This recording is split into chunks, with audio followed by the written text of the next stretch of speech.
Hi, I'm Portee, fashion and lifestyle journalist and editor of Zayla magazine. I've always been interested in biographies and in the stories of people's lives, basically listening to what stirs their souls. Welcome to the Soulful side of life, where I let you in on some of my conversations with inspiring people from around the world in fashion, faith, entertainment, music, and entrepreneurship. These are conversations that stir the soul about people's journeys, about the ups and downs of life, and how they have overcome certain situations. I hope that these episodes will inspire your life in some way, so enjoy over a cup of something hot or on your drive to work. This is the Soulful side of life and can be found on Spotify podcasts or Apple Podcasts.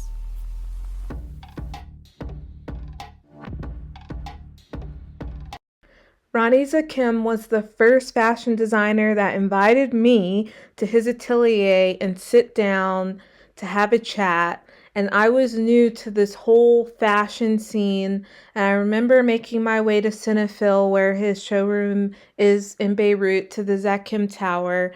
And I was like, wow. It was cool for me. And he's ever gracious and he's detailed. And he makes sure to do the right thing, whether that's in fashion, as a designer, or in how he treats people. He's also ever astute. You get a consistent person in Rani, and I'm blessed to call him friend. He's trained in interior architecture at the Lebanese American University, LAU, in Beirut, and in fashion design at Parsons in New York City. And he's able to bring the two worlds of interior architecture together with fashion to create some of the most carefully crafted couture, ready-to-wear, and bridal silhouettes. In this podcast interview, we talk about the importance of having ready-to-wear for plus-size women in the Arab market, which is a rarity that's slowly being tackled by Arab designers. But Rani is the first one to do it with his 2009 ready-to-wear collection. And he now focuses solely on private clients at the moment. It's nice to see designers like Rani, whose niche is focused on creating sought-after looks for all women in all women's shapes. So enjoy this podcast chat with Rani Zakhem. Thanks for joining the podcast, Rani. How are you? Good. Thank you for having me, Ali. Happy to do so. So the purpose and theme of this podcast is you being the first Arab designer to tackle plus size looks for women. But before getting into that, can you talk a little bit about what inspired you to become a fashion designer in the first place? So, a little about myself and my background. I'm a Lebanese designer. I was born in Beirut. I was raised in Nairobi, Kenya. I spent my childhood in Nairobi, Kenya. And then I spent my teenage adolescent years in Lebanon. I studied interior architecture at the Lebanese American University.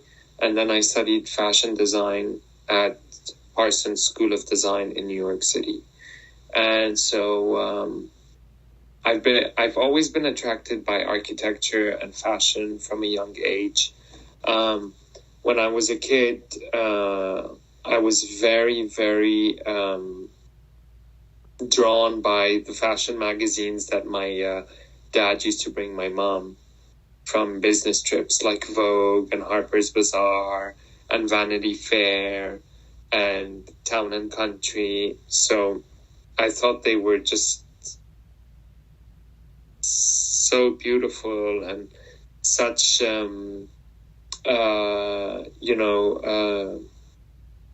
beauty in general, like beautiful people, beautiful clothes, beautiful architecture, beautiful art of living. So that, I think it played a huge imprint on my mind and my imagination. Mm-hmm.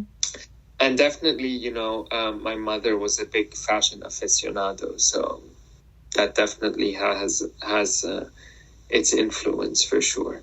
And when you were a child, she would go, I remember you telling me she would go like Robert Abinader and get her dresses made. Would you go with her to fittings, or you would Yeah. just, okay. When it was like in my early teens, I would go with her to fittings when she'd have couture dresses made. So I found it riveting, really. I mean, it was just the whole process, doing a muslin, having a fitting, the excruciating amount of work, the hours put into it, the beautiful fabrics. Yeah. So it's really it's an art form. It is. And would you say that having your architectural degree makes you think about fashion in a different way as a designer, as opposed if you would have just gone to design school and not architecture? Of course, because it makes you think more of proportions, of patterns. So, like as an architect, interior architect, you draw plans, you draw elevations, you draw sections. So you kind of have like a 3D kind of realm of things, and you conceptualize clothes and think of them sort of in the same way. Okay, gotcha. And I'm curious, having lived in Kenya, the shape of the Black woman can be different. I would say also for even like Mexican women, curvier and whatnot. Did that inspire you to want to design for plus size women, or was it something else? That wasn't a main motive. It was definitely,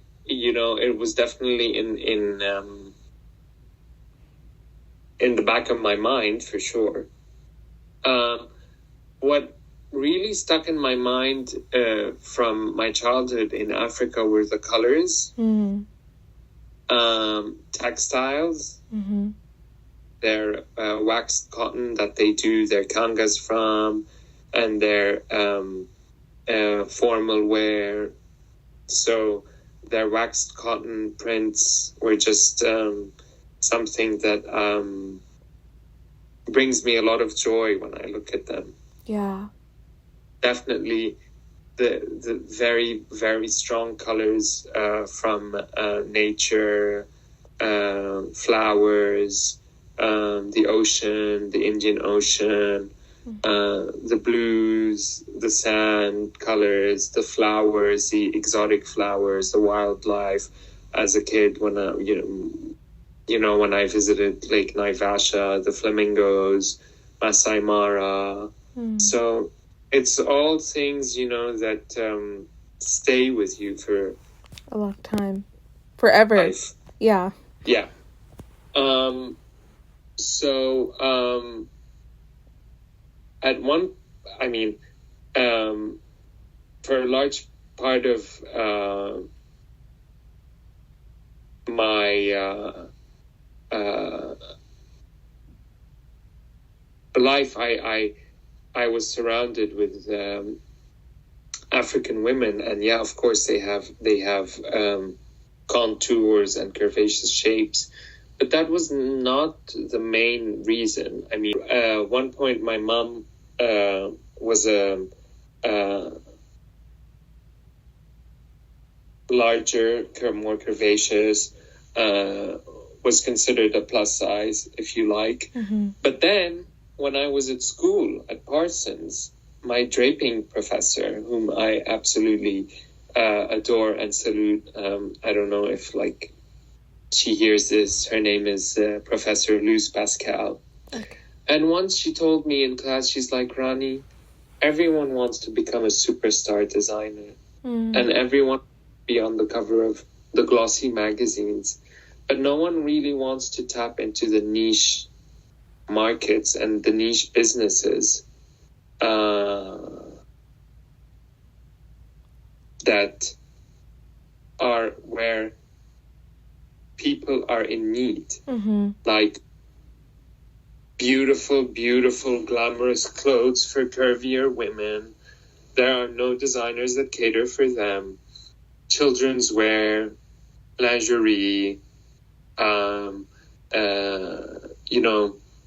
being a technical designer, being a pattern maker. And so the idea of having a plus size line was thrilling, and I thought of it enormously and immensely when I was in college. And I thought, that's actually a really good idea. And that was where the idea stemmed from. Gotcha. Okay. Because I always feel the frustration in curvier women that they would never find beautiful clothes, and they would always be like, but why can't you make clothes like this for our size? Yeah. So it and it's frustrating being curvy. It rang a bell. It rang a bell. Yeah, and that's it and it helps seeing your mom probably and her frustrations. And the only brand that did beautiful clothes with great fabrics was Marina Rinaldi. And at one point there was one beautiful American brand that I don't think is in existence anymore. It's called The Forgotten Women. That did really beautiful, and that was it. Yeah. So that was how the idea and the concept started. And I think it's still a problem in fashion. I've got a good friend in Italy, and she has a hard time.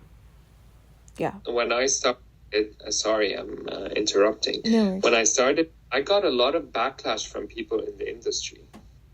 It's unfortunate.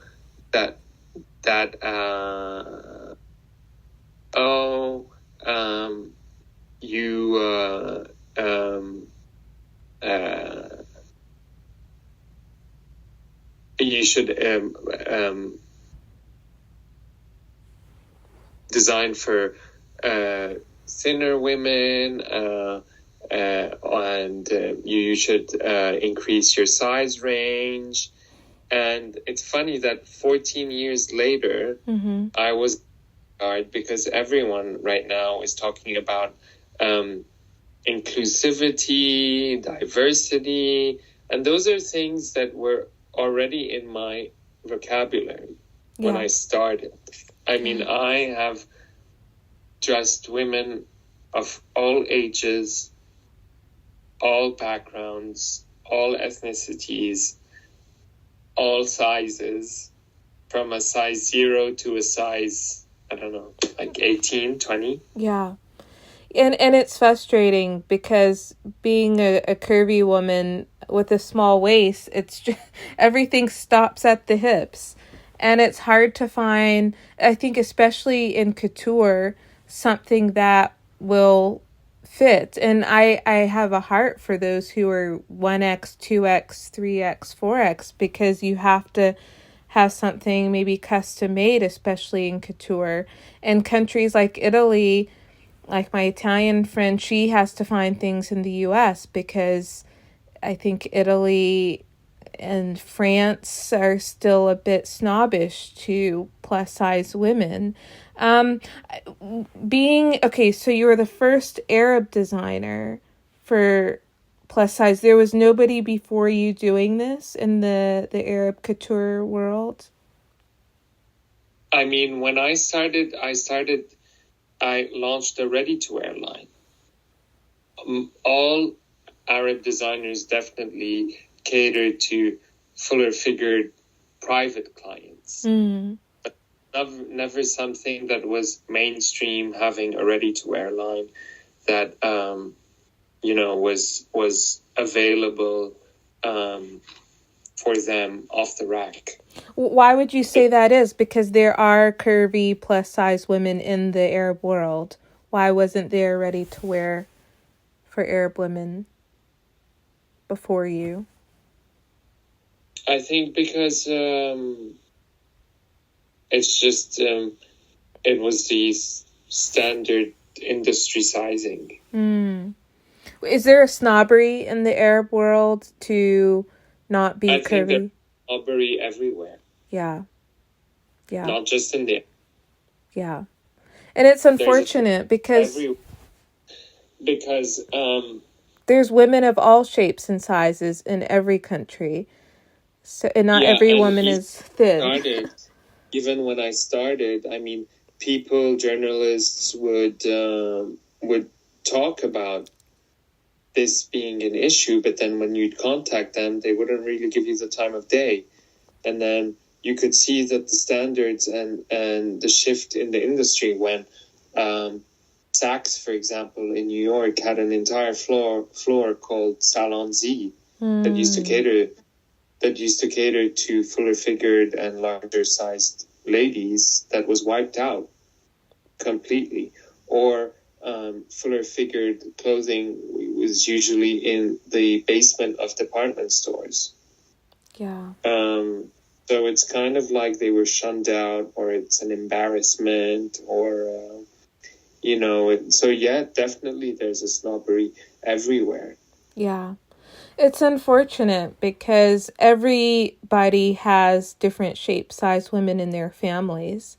So it's not like everybody's just seeing thinner women. So, okay, when you created your ready-to-wear line, what year was this? And how well was 2008? Okay. 9. And how was it received? It was, I would say it was lukewarm. It was positive, but I was selling all throughout, points of sale in the Middle East, and I got a couple of points of sale, in the States, and one or two in Europe. It was positive, but it needed more momentum. Yeah. And why haven't you, or have you created since then more ready to wear plus size pieces? Do you think that if you did a collection now, it would be received better? Because post-COVID, there's a push on this diversity and inclusion. I wouldn't limit myself to just doing a collection right now for curvier women, because the size range has always been available. It was never a restriction. It was never restricted. It wasn't like I'm only doing a size 0 to 12 or 0 to 10. Gotcha. It was always available for clients and customers and retailers to go up in sizing. They just never really did, I guess. Yeah, that's the thing. What in your opinion, what can fashion do better with plus size women? Just go up in those offerings and not just go up with offerings. I mean, I've seen a lot of designers do some designs for fuller figured women, but they're just off. Like, they have cutouts in really awkward places in the body. It's not like just doing it to do it. It has to be really nice clothes. Sure. Because The, kind of like uh, uh, I feel like some pieces are like revenge pieces. Mm. You know, like, I mean, they're not flattering. They're kind of like, it's not a vengeance or a vendetta. It's like making beautiful clothes. Sure. For sure. I don't know. Sound weird? No, it does. And I think as a curvy person myself, the frustrating part is I feel like a lot of clothes aren't cut well in the right places. And when I see something on the rack, I wish, I wish that would fit well for me and be cut in all the right places. I think there needs to be attention to flattering pieces for all shaped women in all the right places. And 100%. um, curvy women would like to be able to wear what a size 2 woman can wear. And I think it's possible if it's cut well and draped well. And yeah. 100%. I would like to see more. I don't recall last year seeing hardly any plus size pieces on the runway for the top brands of the world. What comes to mind is Giorgio Bea putting like 2 or 3 plus size pieces in his collections, and it was kind of like a breath of fresh air. Like, wow, this is a real plus size woman coming down the runway, and there's a dress that's fitting this girl in all the right places. I wish I saw that more with Valentino and Dior, and Pier Paolo's so big on this inclusion and diversity, but I didn't see I many. mean, they did have some big girls on the runway a couple of times. Yeah, and they're in his signature silhouettes of like a tent style dress, and those are great Valentino looks. But I don't recall seeing really fitted column style dresses for curvy women. There's sometimes you don't want to wear a what's it called? Yeah, yeah. And Yeah. I think they could do better, the big European brands. Even, well, I don't follow what's happening in New York and what those designers are doing. Maybe they are producing for all shapes of women. But yeah, it's important in the Middle East, and there's a lot of women, even in the royal families of the Middle East, Of course. where the women aren't thin, stick figured women, and I guess they're just getting their outfits custom made. They would probably be delighted to have a design or several designers, Arab designers, who are creating options for them and ready to wear. 100%. Yeah. So yeah, as we were saying before this interview, that there needs to be a reset in fashion, and I think the silhouette offerings on the fashion side needs to be reset as well, and the writers giving attention to plus size. The buyers, the department stores. It's cyclical. It's a whole chain. It's vertically integrated.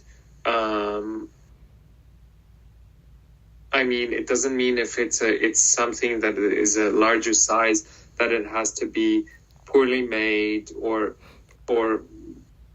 bad fabric. I mean, Just because people associate being fully figured with low self-esteem, but it doesn't have to be. Some people are genetically predisposed, or whatever. It's not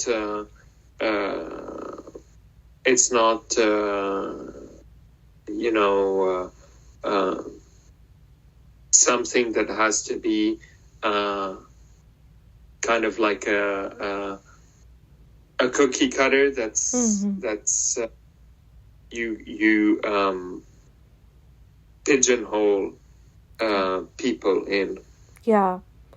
Yeah. Do you see with other Arab designers a trying to be more inclusive in terms of the different silhouette shapes? Do you see some change in the Arab world for designers? Some are inclusive, yes. Some designers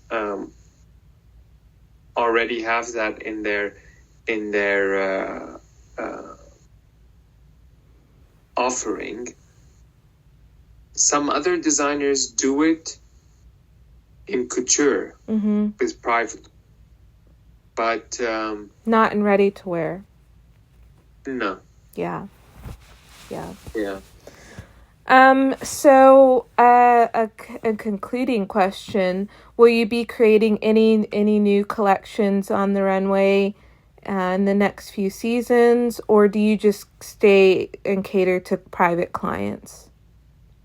At the moment, I'm catering to private clients, but I would like to definitely create a new collection for the runway, or just as a new offering.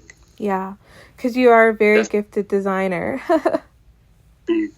Thank you, Ali. Yeah, so this has been a great conversation. I think my takeaway is that all designers need to make this more a part of the conversation. Of course. And definitely we're not seeing that. That needs to be readily available, that needs to be not looked down on, not frowned upon, that needs to be lush and beautiful like any other clothing offering. Yeah. People should not be denigrated because of their size. And I think that comes with educating people that just because you have some curves in this or that part of your body, it doesn't mean you're unhealthy or lazy or fat. It's what you were saying earlier. There's a genetic disposition that no matter how much you go out there and run around the block, you're going to have a shape to your body, and there's nothing you can do about it. So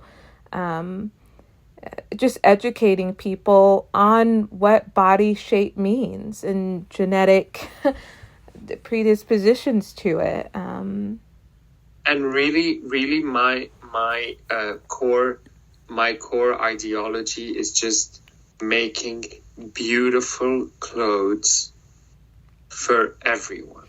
Yeah. No matter your shape. I don't want to see like clothes for curvier women that are nonsensical, that have cutouts where they shouldn't have, that are just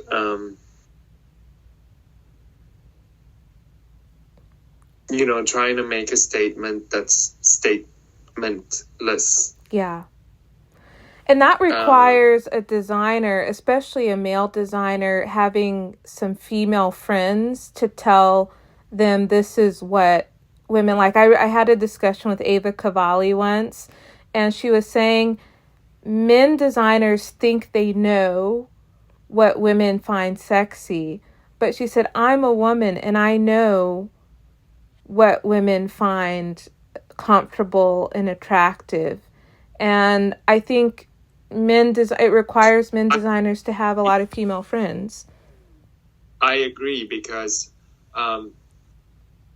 eventually I'm a designer. I help with my client's vision, but ultimately she's the one living her life in the dress. She needs to feel good. She needs to feel self-confident. I am a helping hand, helping and assisting her achieve her goal. Yeah. And when I have clients calling me and telling me, thank you, I felt extremely beautiful tonight, or I've never felt better, Yeah. or I got so many compliments. That brings so much joy and happiness to my craft. Yeah, for sure. And as a curvy woman, I don't want cutouts in a dress. I just want everything to fit well around my curves. 100%. I mean, I don't know if you saw, I personally thought it was outstanding. Was John Galliano's last couture collection for Martin Margiela. Yeah. I mean, there are definitely more curvaceous women on that catwalk, and that show was just exquisite. Yeah, it was. He got so much applause for that collection. Yeah. It was just exquisite. I mean, wow. Yeah. And the world is wanting this. And I think this is what designers need to give, that availability of what's available for all women. And us writers need to be putting this at the forefront in our writing. It requires everybody taking part. So maybe the only one of the designers actually that did a couple of looks that I found quite beautiful for a curvier women was Wes Gordon at Carolina Herrera. Okay, I need to take a look at that collection. For a couple of seasons now, I think for a couple of years, not just for a couple of seasons, he has done some really beautiful pieces that I find elegant, feminine. Any woman would want to wear, regardless of her size. Yeah, tasteful. And that's the key. Yeah. It's actually creating